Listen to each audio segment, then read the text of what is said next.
So this thing here, not sheath, but this blade here is a Martindale no2 golok. This was issued to the British troops as a machete. British made originally, now not made in, registered I think in the UK and made in Indonesia somewhere. The Australians had something similar, slightly different. I think they had 3 bolts in their handle, and I've seen old pictures of SAS, Special Forces, using something similar. It differs from a machete. Well, it is a machete, it's a type of machete, and it differs in a lot of ways from what you might think of as machete because it's shorter, it's a lot stouter, and it's intended for a slightly different purpose. It's made for chopping and clearing brush, and you can use it somewhat like a hatchet. It's good at chopping wood, especially if you use it as a batten. In fact, it's really good for prepping up sort of kindling and small wood. This shape originates in Malaysian kind of area, and the locals, the natives, use them there. Very, very handy, and different from the Nepalese cookery, but similar purposes. So sort of similar size. This one's got a recurve, and this one's got a waist here, the belly, with the weight being tipped forward. The weight in this is also forward, slightly different way, but it means that when you chop with this, it chops really well. This one it also chops, but it pushes through, whereas this kind of pulls back as it cuts.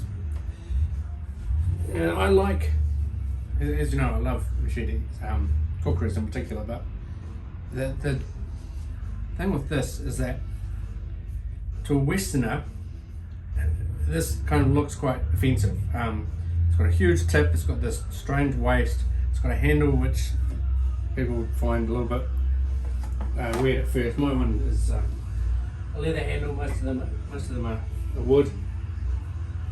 So this seems friendlier, and it is less offensive looking. It's a tool, doesn't have a pointy tip, doesn't have a strange belly. It's just handy. And what I like this is that I use it around areas where I think there might be a likelihood of damage hitting the blade. So stones, shrubs, roots, things like that. I don't mind it sort of hacking into that, partly because it's cheap as chips, and partly because it's just poorly constructed. So I don't really care about it too much. But I do like the shape. I find it a good shape, and so I thought to myself, what if we could make this better? And when I got this, the blade was blunter than the handle. I actually cut myself on the wooden handle because it protruded, and it was safer to hold the thing by the blade. So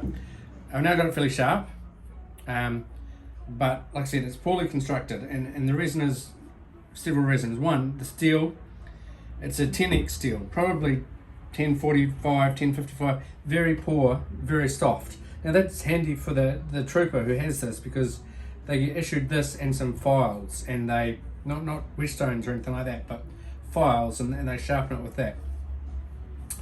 The handle, like I said, was protruding and it shrinks and swells. Now some people have told me that's deliberate, so that when you're using it in different environments, the metal's not touching your hand. It's just poorly constructed, basically. Cheap materials, not well made, but a nice shape.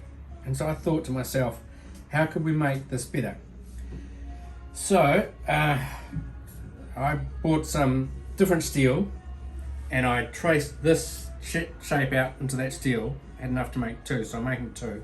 I bought some different handle materials. I've copied that shape and ground it down. And the handle on this one is not full tang, so the one I'm making is full tang, goes all the way through, and there's slight differences. For instance, the steel I'm using is a stainless tool steel, slightly stainless. It's not fully stainless. A2. So has around 6% chromium maybe. So this one at the moment stains at the drop of a hat. Chop anything with it, instantly it'll stain. The blade is really soft. The one I'm making, I'm hoping it's going to come out to maybe 58, 59 Rockwell. And it's only partially stainless, it's not fully stainless, so hopefully it won't be too shatterproof. A2 is a tool steel, it's quite impact resistant, so yeah, it's quite tough. You can use it hard, and I'm hoping that it won't shatter on use. Handle, I've switched it out for G10 and G10 liners and G10 pins, although one of them I might do stainless pins. I haven't decided on that one yet. So I'm going to bring you in shortly and show you what I've been doing, but right now I'm just telling you what I've basing it on, and this is a good tool. It's a good shape, it's a good idea, it's just poorly executed. So I'm just having a go at seeing if I can take the same concept and make it a little bit better. Obviously this is, it's a $30 tool, and the one I'm making is probably $100 in material, and if I was going to sell them, I'd probably sell them for $300. So is it going to be 10 times better? I don't know. But yeah, basically I just like this shape, and I wish it was made with better materials, so I'm going to have a go at making one with better materials, and I'll bring you guys in shortly to see where we get to. Thanks guys.